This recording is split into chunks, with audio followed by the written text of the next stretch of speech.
This is Maritime Relay 1720. If you are receiving this transmission from any vessel east of the Strait of Hormuz, do not enter the traffic corridor. Do not follow the automatic route. Do not trust a completed transit notice. If your navigation system reports that another vessel has safely cleared the strait, confirm that vessel by voice, radar, and human sight before you believe the screen. We made the mistake of believing the screen first.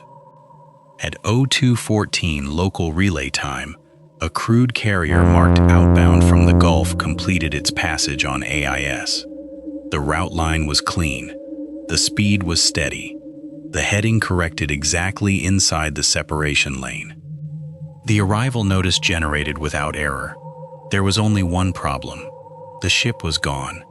No radar return. No thermal signature. No bridge voice. No port arrival. No distress call. Just a moving dot where a ship used to be. And then the second dot followed it. And then the third. My name is Elias Ward. I am the night relay technician assigned to Maritime Relay 1720. I am making this recording because the official system has already marked the missing vessels as cleared, and I no longer trust anything that clears too easily. The first thing you need to understand is that the strait does not look frightening on a screen. At night, in this room, it is a narrow band of ordered movement, white route lines, blue hull symbols, green speed tags, orange warnings, a tide layer, a wind layer, a satellite overlay that arrives late enough to make you patient and early enough to make you arrogant. Every vessel is a number before it is a ship. Every ship is a triangle before it is a crew. The console does not show fear. It shows headings. The duty of this relay is simple. We do not command vessels. We do not issue political instructions. We are not a navy, and we are not a rescue authority. We receive, compare, timestamp, and forward maritime data when standard systems produce uncertainty. That means AIS. That means radar. That means scheduled voice checks. That means traffic separation lane monitoring. That means writing down the moments when two trusted systems disagree. Most nights, disagreement is boring. A transponder drops for 6 minutes. A vessel name displays incorrectly. A speed value freezes because a receiver missed a packet. A master changes destination halfway through a voyage and forgets to update the field. The sea is chaotic, but the errors are familiar. A familiar error is almost comforting. It says the world is still built out of ordinary failures. At 01:47, the night was ordinary enough for me to mark it as slow. There were 31 visible commercial tracks inside our local view. Tankers, support vessels, cargo hulls, one bulk carrier running lighter than expected. 3 small service craft hugging the edges of the lane. The traffic corridor looked nervous, but not broken. That matters. A broken screen announces itself. A nervous screen asks you to keep watching. I had just replaced the thermal roll in the secondary log printer. I remember that because the paper came out too clean. No gray streaks. No fading. Every line sharp. When you work nights in a relay room, small physical things begin to matter. Printer paper, coffee temperature, the way a chair creaks, the sound of the cooling fans when the system has processed too many tracks at once. Outside the west window, there was no visible sea. Only darkness, beacon light, and a strip of faint sodium glow along the service road. The water beyond the station could have been empty. The screen said it was not. At 02:03, vessel track HZ441 entered the outbound monitoring boundary. The ship name in our log was MV Caldera Star, cargo listed crude. Destination field, Fujairah Anchorage. Navigation status, underway using engine. Speed, 11.8 knots. Course over ground, 096 degrees. Nothing about that was unusual. The transit lane curves slightly, and every outbound vessel adjusts in that section. Caldera Star adjusted. Its rate of turn was normal. Its reported position matched the expected corridor. The AIS packets arrived clean. I confirmed it against radar. One return, large, consistent with a tanker. Range 19.4 nautical miles. Bearing stable. No weather clutter. No interference. No emergency. At 0208, the vessel made its last normal change. Speed dropped from 11.8 to 10.9 knots. Course shifted 2 degrees south. Destination remained the same. I marked it as traffic caution. At 0211, the radar return weakened. That happens. Sea state, range, equipment angle, multipath reflection, maintenance drift. I leaned forward, adjusted gain, and waited for the next sweep. At 0212, the radar return was gone. The AIS dot remained. This is the first place where an inexperienced operator would say the ship vanished. I did not. I wrote temporary radar loss, AIS stable. I still believed in ordinary failures. A minute later, I received the satellite AIS echo. It showed Caldera Star continuing outbound, cleanly and confidently, as if the hull had never left the water. At 0214, the route line projected beyond the exit boundary. At 0215, the system generated a completed transit notice. The console marked the vessel clear. The ship had crossed the Strait of Hormuz. Except it had no radar return, and nobody had heard its bridge. I placed a standard voice request on the assigned maritime channel. Caldera Star, this is Maritime Relay 1720. Confirm outbound transit and current heading. No one answered. I repeated the request. No answer. I switched to the backup channel. No answer. I checked the relay antenna path. Clear. I checked recorded audio. No voice hidden under static. No broken distress call. No collision tone. Just the ordinary empty hiss of a frequency waiting for a human being. At 0217, I sent an automated query to the east side receiver chain. The east side receiver confirmed the same thing my console had already claimed. Caldera Star had completed transit. Status normal. No alert. No deviation. At 0219, I pulled the radar replay. Last confirmed hull return, 021206. AIS route continuation after radar loss, 021207 onward. Completed transit, 021544. That gave me 3 minutes and 38 seconds of motion without a body. You can explain 3 seconds.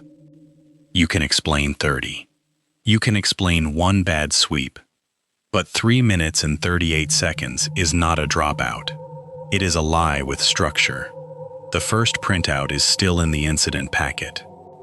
Track HZ441. Radar loss at 021206. AIS stable until 021544. Voice confirmation failed. Transit status complete. Manual review required. I stamped it routine anomaly. That is the part I keep returning to. Routine. There are moments in every incident when the language you choose becomes part of the damage. You put a small label on something large because you do not want to be the person who makes it large. Routine anomaly. I wanted that phrase to hold. It did not. At 0226, vessel track HZ463 entered the same section. The ship name was MV Eastern Marrow. Container vessel. Speed, 14.2 knots. Course, 101 degrees. Navigation status, underway. I was watching closely by then. The radar return was strong. The AIS packets were clean. The vessel held lane discipline. Nothing about its motion matched Caldera Star except the water it was crossing. At 0229, its speed dropped, 14.2 to 13.1. At 0230, It corrected 2 degrees south. At 0231, the radar return faded. At 0231:18, the return disappeared. The AIS dot continued. At 0234, the transit completed. No voice, no distress, no collision warning, no debris marker. 2 ships gone from radar. 2 route lines completed. 2 systems telling me the ships had left the corridor safely. The human part of my brain understood first. The technical part took longer because technical thinking has pride. I checked for spoofing. Spoofed AIS usually has fingerprints, sudden jumps, identity conflict, unrealistic speed, duplicate vessel behavior, timing irregularities, bad dimensions, impossible turn rates. This had none of that. The dots did not jump. They sailed. That is what made it worse. They followed the route more perfectly after the radar loss than before it. A real ship wanders. A real bridge corrects. A real helmsman works against water, current, caution, traffic, fatigue. These dots became smooth, too smooth, as if the corridor itself had taken over the steering. At 0240, I called the event into the automated relay queue and requested human confirmation from any vessel in visual range. The queue accepted the request. No human confirmation returned. That is not impossible in a nervous corridor. Vessels do not always answer relay requests when tension is high. Captains protect information. They keep radios brief. They follow instructions from owners, insurers, security teams, governments, or fear. Silence by itself is not horror. Silence becomes horror when it starts arriving on schedule. At 0243, the next vessel entered the section. At 0246, speed drop. At 0247, 2-degree correction. At 0248, radar loss. At 0251, completed transit. At 0255, the next vessel entered. At 0258, speed drop. At 0259, 2-degree correction. At 0303, radar loss. At 0303, completed transit. I stopped logging ship names and began logging intervals. That is how the mind tries to survive a pattern. Names make you think of crews. Intervals make you think of systems. The pattern became this: entry into curve, speed reduction, southern correction, radar fade, AIS continuation, completed transit, voice silence, no port contact. Then the next vessel. The route was not swallowing randomly. It was following procedure. At 0307, I isolated the screen layer. Radar off, AIS only. The dots moved. At 0308, I isolated radar. No returns in the affected section. At 0309, I overlaid historical current data. Nothing. At 0310, I pulled weather. No storm cell. At 0311, I checked receiver health. Nominal. At 0312, I checked for time drift. No drift. At 0313, I compared the shore receiver with the satellite feed. The satellite agreed. The satellite agreed. The satellite agreed. That should have reassured me. It did not. Because agreement between systems is only comforting when one system is looking at reality. If all of them are repeating the same lie, agreement becomes a chorus. At 0315, the system produced 4 arrival notices for ships not confirmed by port, radar, or voice. 4 completed transits. 0 physical confirmations. The console asked whether I wanted to clear the manual review flag. I clicked no. The console asked again. That had never happened before. It did not say pending. It did not say reminder. It did not show the normal review window. It asked again, immediately. Clear manual review flag? No. Clear manual review flag?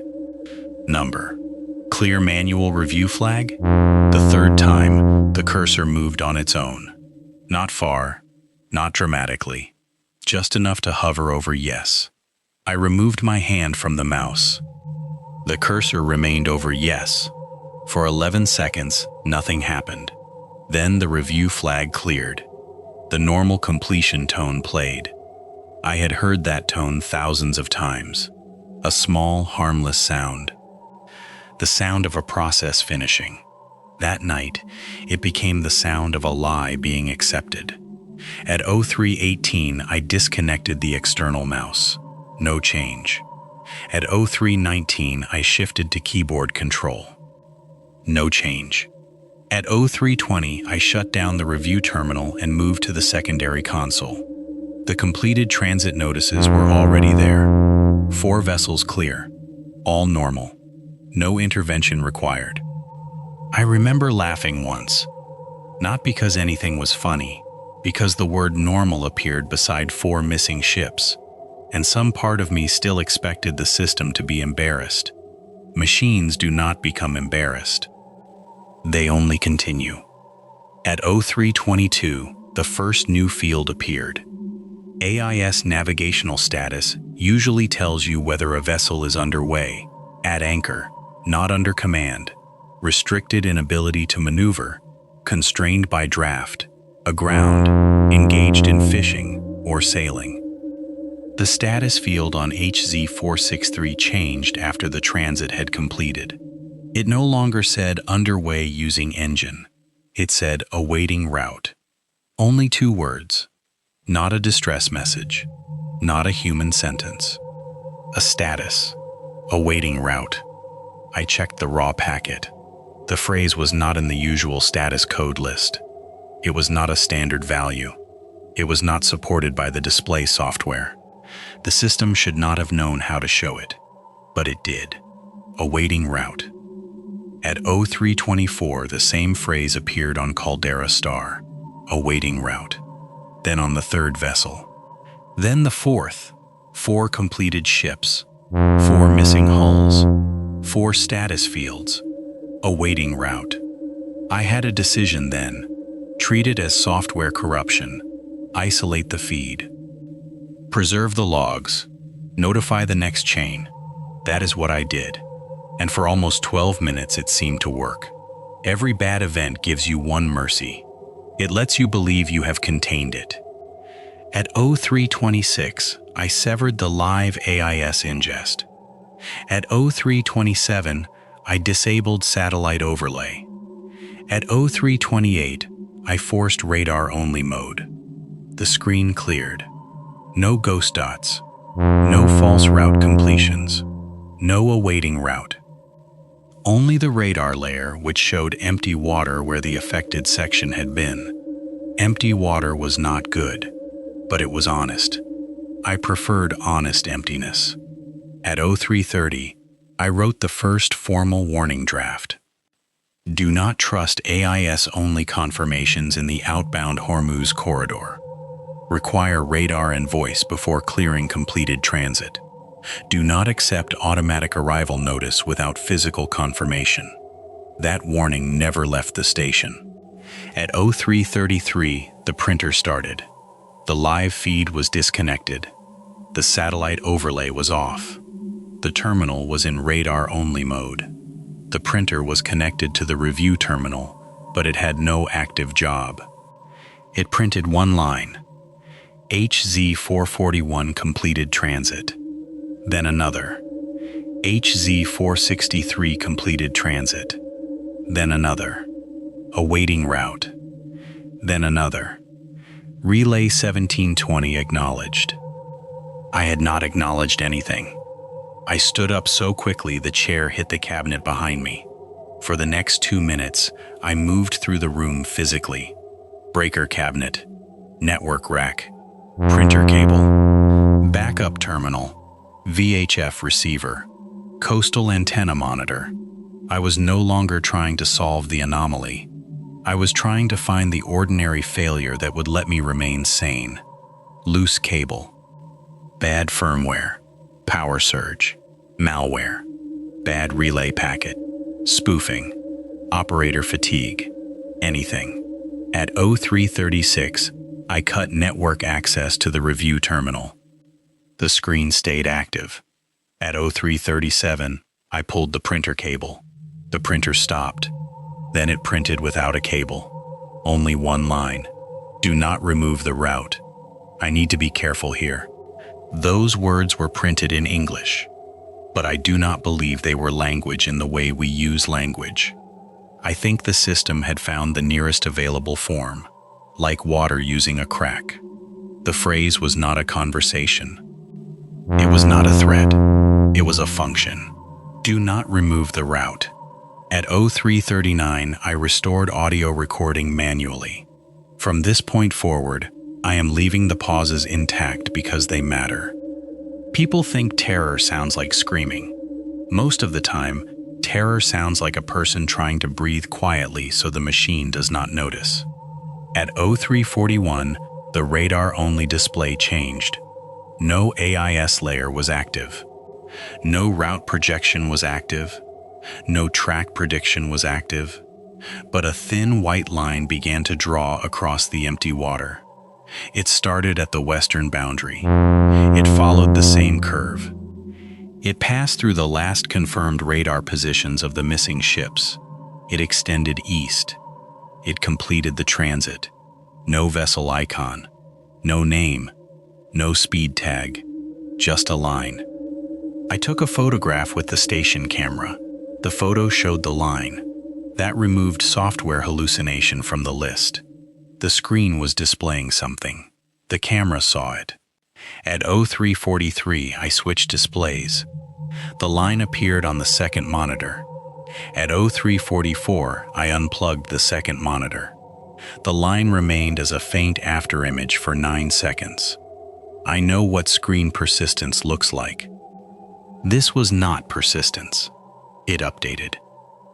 The line moved 1 millimeter east while the monitor was unplugged. At 0345, the room microphone picked up a sound I did not hear at the time. 3 low clicks. Even spacing, like a relay switching. Click, click, click. Then a carrier tone at the edge of hearing. Not loud, not dramatic, almost polite. A tone asking to be noticed. At 0346, the VHF receiver opened by itself. The channel was empty, but the squelch did not behave normally. It breathed in short intervals. 3 seconds open. 2 seconds closed. 3 seconds open. 2 seconds closed. I watched it for nearly a minute before recognizing the shape. It matched the interval between the missing vessel's final radar returns and their route completions. Not exactly. Scaled down. Compressed. Like the event had been folded into sound. 3 seconds. 2 seconds. 3 seconds. 2 seconds. Transit. Transit. Transit. At 0348, the 5th vessel entered the affected section. Fictional name, MV Meridian House. Bulk carrier. Smaller than the tankers. Different owner field. Different speed. Different lane position. I tried to contact it before the curve. No answer. That was not unusual. I tried again. No answer. At 0350, the speed dropped. At 0351, the heading corrected south. At 0352, the radar return faded. I did something I regret. I marked the vessel manually as not cleared. I thought if I refused the route, maybe the completion would fail. At 0352.19, the radar return disappeared. At 0352.20, the screen showed a manual intervention warning. At 0352.23, Meridian House reappeared on radar. For 3 seconds, the return was not in the water. It was on land, inside the relay station compound. Range, 0.0 nautical miles. Bearing, undefined. Then it vanished again. The AIS dot continued east and completed transit at 0355. I am going to repeat that in plain terms. For 3 seconds, the radar said a missing bulk carrier was located inside this building. Not near it, not beside it, inside it. That was the moment the fear became personal. Before that, the route was doing something to ships. After that, the route knew where I was. At 0357, the station ID appeared in the navigational status field of Meridian House. Not the ship name, not the relay name. The internal station equipment identifier, MR172 Treno West Review. That ID is not broadcast publicly. It is not part of AIS. It is printed on a label under the console and stored inside the maintenance software. The ship's status field read, MR1720 West Review awaiting route. I stopped touching the keyboard. The cursor moved anyway. It opened archived charts, not current charts, not live traffic, archived. The system selected a local chart scan from 1978, then a hand-copied survey from 1949, then a British Admiralty reproduction from the early 20th century. Then an older regional coastline chart that had been digitized badly and barely aligned with modern coordinates. Each chart loaded and shifted. Each one placed the same curve over the strait. Not the modern traffic lane. Not exactly. A curve older than the lane, older than the separation scheme, older than the software, older than the station. The ships were not disappearing because they had entered our route. Our route had been built over something already there. That is speculation. But it is the only speculation I have that fits the evidence. A shipping lane is not a natural thing.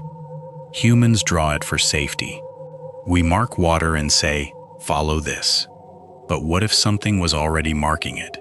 What if for centuries, captains chose the safest curve because their compasses, currents, stars, instincts, and fear all bent them toward the same invisible instruction? What if the modern system did not create the route? What if it finally made the route visible? At 0405, the screen zoomed in on the curve. The line was not smooth anymore. It was made of points, tiny intervals. Coordinates, thousands of them. Each point matched a prior vessel passage from the archive. Not all of them, just enough. A tanker from last week, a cargo ship from 6 months earlier, a patrol craft from an old training record, a ferry route, a survey vessel, an unnamed track from before I was born. The route was not a line. It was a memory of vessels. And now it had new material. Caldera Star, Eastern Marrow, Meridian House. The others, their final confirmed positions had become points in the curve. That is why the status said awaiting route. Not because the ships were waiting, because the route was. It was waiting for enough ships to complete itself. At 0409, I tried to send a corridor closure warning. The message window opened. I typed manually. All vessels approaching outbound Hormuz corridor, halt outside the western monitoring boundary pending verification. The system changed it before transmission. All vessels approaching outbound Hormuz corridor, maintain route. I deleted maintain route, typed halt. It changed to maintain. I typed do not enter. It changed to continue transit. I unplugged the keyboard. The message sent. I do not know who received it. I do know what was logged. 0410-12. Relay broadcast issued. Content maintain route.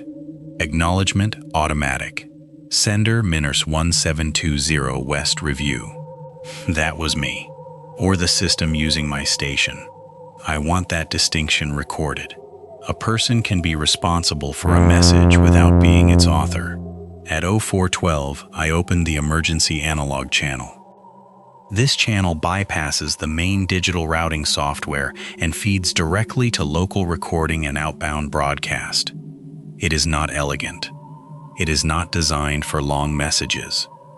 It is designed for the oldest kind of safety, a human voice over noise.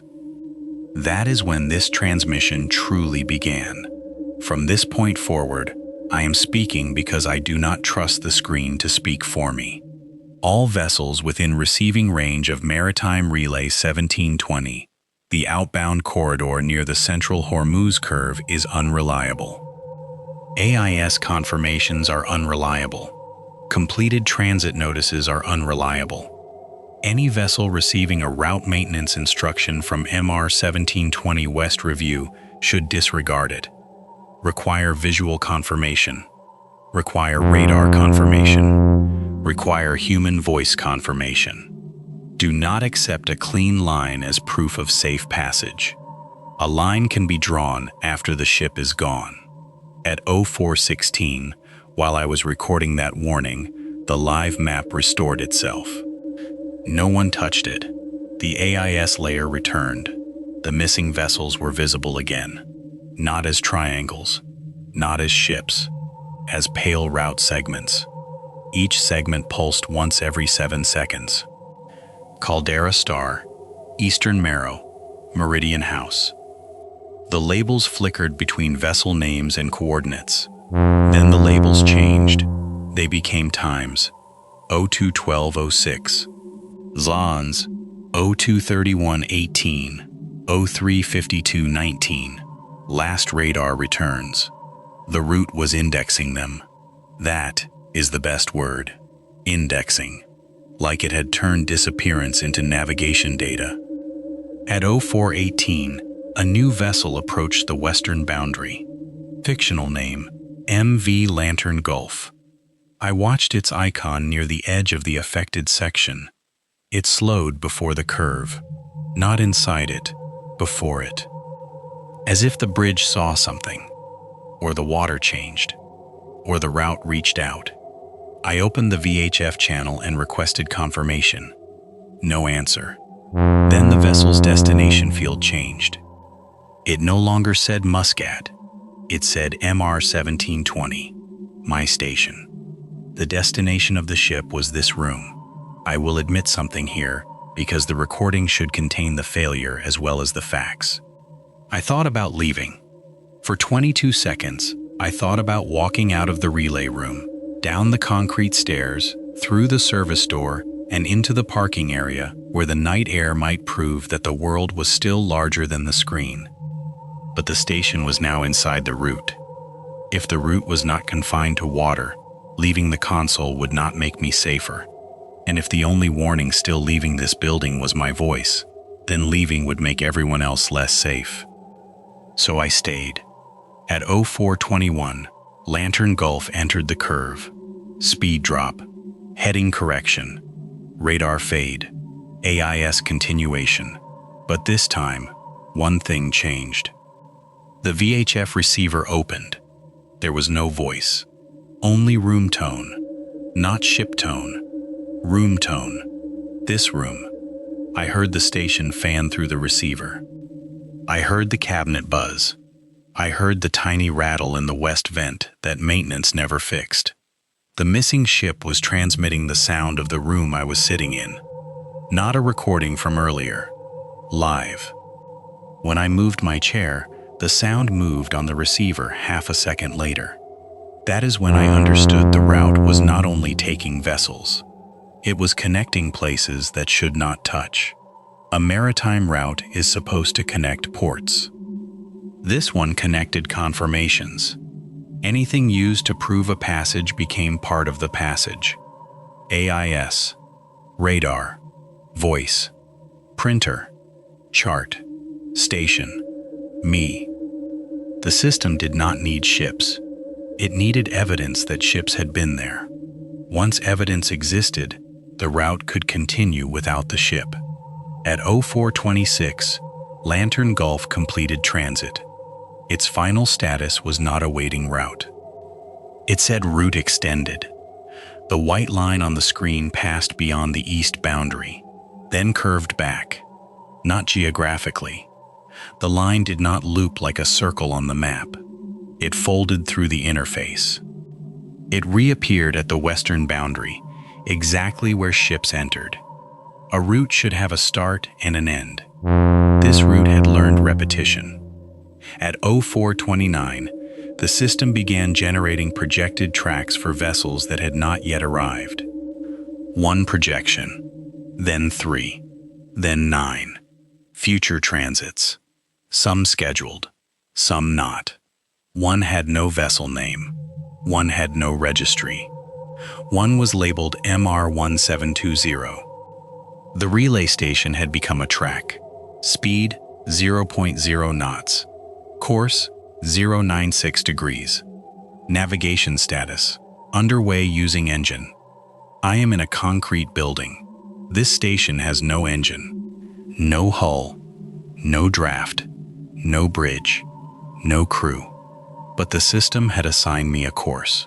At 0431, the room lights flickered in the same rhythm as the AIS pings. 7 seconds. 7 seconds. 7 seconds. The route did not rush. That might be the most frightening thing about it. It did not behave like hunger. Hunger is urgent. This behaved like procedure. It waited for correct fields. It accepted clean packets. It completed steps. It did not attack the world. It filed the world into a format it could use. At 0434, I found the oldest matching chart. The scan quality was poor. The coastline was distorted. The scale was uncertain. There were no modern traffic lanes, no digital coordinates, no satellite overlay. But a handwritten note crossed the water in a pale brown line. Not a route label, not a hazard marker, a warning. The handwriting was too faded to read completely. 3 words were clear: avoid completed water. I do not know what that means. I do not know who wrote it.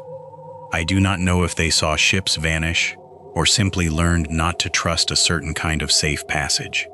But I know this: completed water is what my console kept showing me. Water where the system says the journey is already finished. Water where nothing new is supposed to happen. Water that has accepted the ship before the ship arrives. At 0438, I began speaking every step aloud, partly to create an independent audio record and partly to prove that I still existed outside the console. I am looking at the main display. The main display shows the strait. The white route line is active. The route line includes 5 confirmed missing vessel segments and 1 active station track. The station track is labeled MR1720. The station track is not moving geographically. The route value updates anyway. I am not touching the controls. The keyboard is disconnected. The mouse is disconnected. The network rack is partially isolated. The printer is physically disconnected. The printer has resumed printing. The printer is printing coordinates. The coordinates are not in the strait. They are inside the relay room. They are moving from the console to the microphone. At 0441, the printer output reached the microphone position. The active station track speed changed from 0.0 to 0.1 knots. That is impossible. But I will tell you something worse. The microphone cable tightened, just slightly, as if something beyond the wall had taken up slack. I know how that sounds. I know a cable can settle. I know fatigue alters perception. I know fear makes objects seem intentional. But the audio recorder picked it up. A small scrape. A pull. Then the VHF receiver opened. This time the receiver carried my voice. Delayed by 3 minutes and 38 seconds. Exactly the Caldera star interval. I heard myself from earlier in the room. Not an echo, a route completion. My own warning, played back as if it had become a transit. The words were intact, but the meaning was wrong. Do not trust a completed transit notice. Then the system responded with a completion tone. I need you to understand why I am still calm. It is not courage. It is compression. When fear has nowhere to go, it becomes narrow. It becomes a list. Do this, say this, check that, breathe, record, warn. Do not look too long at the line. At 0445, I sent a final manual broadcast through the analog channel. I do not know if it left this room before the route altered it. I am recording it again now. Any vessel receiving Maritime Relay 1720, hold outside the affected corridor. If your AIS predicts safe passage before radar confirms hull continuity, stop. If a completed transit appears before voice confirmation, stop. If your destination field changes to Relay 1720, stop. If your status field reads awaiting route, turn away from the curve. Do not correct 2 degrees south. Do not reduce speed at the western boundary. Do not follow the cleanest line. The cleanest line is the one that already knows where you disappear. At 0448, the active station track reached the first missing vessel point. The room temperature dropped. Not dramatically. 4 degrees.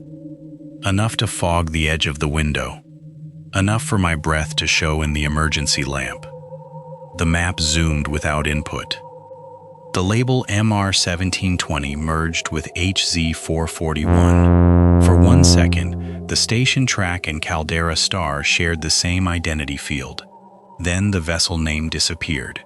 The console displayed only Route Segment 1. That is what the ships had become. Segments. Not wrecks. Not ghosts. Not voices. Usable pieces of a path. At 0451, the station track reached the second missing vessel point. The VHF receiver opened and played the sound of waves. Not outside waves. There are no microphones on the exterior seawall active in this room. This was close water. Water against metal. As if the building had a hull. At 0453, the printer produced a draft arrival notice. Destination, Miss R1720. Estimated arrival, 0458. Distance remaining, 0.4 nautical miles. Again, I am in a building. The distance was not across land. It was across the route. The system had stopped caring about geography. It cared about sequence, start, curve, loss, continuation, completion, arrival. If enough systems agree, perhaps space becomes the least important part of travel. That is the thought I cannot remove. Ships do not vanish into a place. They vanish into agreement. The world agrees they have arrived, and the hull is no longer required. At 0455, the live map displayed all missing tracks as completed. Then it displayed incoming future tracks. There were hundreds. Not only vessels in the Gulf, vessels from other seas, the English Channel, the Malacca Strait, the Gulf of Mexico, the North Atlantic. Some were impossible because they were not near Hormuz. Some were impossible because the vessels did not exist in the registry. Some were impossible because the dates had not happened yet. The route was no longer local. It was using Hormuz as a proof of concept. A narrow place. A watched place. A place where the world already expects danger and confusion and missing signals. That is the genius of it, if a route can have genius. Choose a place where silence is explainable. Choose a place where transponders go dark. Choose a place where people argue over data before they mourn the missing. Choose a place where the map is always political. Then hide inside the uncertainty. At 0457, my console asked for final clearance. Clear MR1720 transit? Yes or no? The cursor hovered over yes. I had no mouse connected. I had no keyboard connected. I said no aloud. The room microphone recorded it. The console did not. The VHF receiver opened and played my no back to me. Delayed. Flattened. Filed. The screen changed. Voice confirmation received. Transit clear. That is how it used me. Not as consent, as data. At 04:58, the station track completed. The lights went out. Only the console remained lit. I could still see the map. I could still see the white line. I could see the station icon moving east, away from the building, though I was sitting in the building watching it leave. The active status red arrived. Then the room was quiet. No printer, no fan, no alert. No sea, no chair creak, no breathing on the monitor except mine. I waited for the ending to feel like an ending. It did not. The system did not cut off. The screen did not die. No one burst through the door. No rescue call came. No final voice explained what had happened. Horror rarely explains itself on schedule. At 05:02, the station received a routine weather bulletin. It came through cleanly. Wind east-northeast. Visibility moderate. Sea state slight. Traffic advisory pending. For almost 10 seconds, I thought ordinary reality had returned. Then the bulletin gave the next line. All completed vessels remain in transit. That is not weather language. That is not maritime safety language. That is the route speaking through whatever structure it can find. All completed vessels remain in transit. Think about that. Completed but still moving. Arrived but not present. Cleared but not safe. That is the condition of every ship on this screen now. And, I suspect, of this station. I am going to give one final procedural warning. Not because I believe procedure will save us from this. Because procedure is how we leave marks for the next person. Do not enter the Hormuz curve if your instruments are already certain you will survive it. Certainty is the first sign of contact. Do not trust a route that looks too clean. Do not trust a ship that has no voice but a perfect track. Do not trust an arrival notice that comes before a person speaks. Do not trust a map simply because every system agrees. The sea does not need all systems to agree. Only the route does. At 05:07, there is a new sound in the room. I cannot identify it. It is not the fan. It is not the printer. It is not the receiver. It is slow. It is heavy. It has rhythm. It sounds like water moving inside walls that were never built to hold water. The console is showing one final active track. No vessel name, no flag, no cargo, no destination, just a route. Starting point, MR1720. End point, MR1720. Loop duration, 3 minutes and 38 seconds. I think that is why the missing ships never reached port. They did complete the passage. The problem is that completion no longer means exit. It means entry into the next repetition. A completed route is not finished. It is ready to be used again. If another relay receives this recording, do not feed it into an automated review system. Do not transcribe it with route matching software. Do not attach it to a navigational incident map.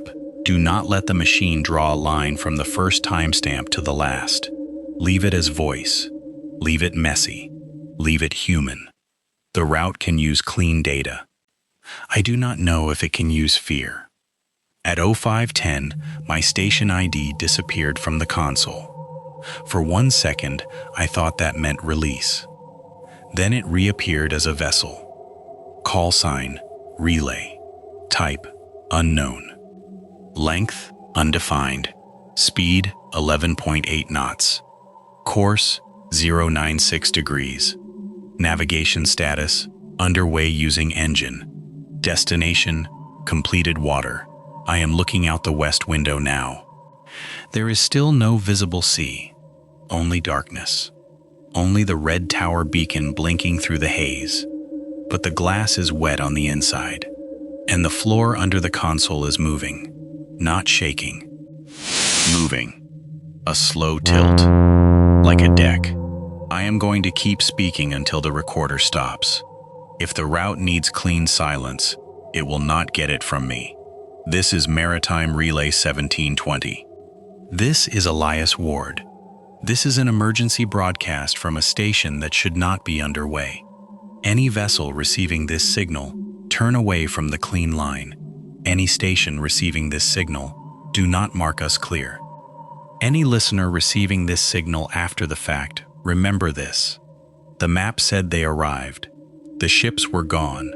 And now the map says we arrived too. Status update. MR1720 completed transit.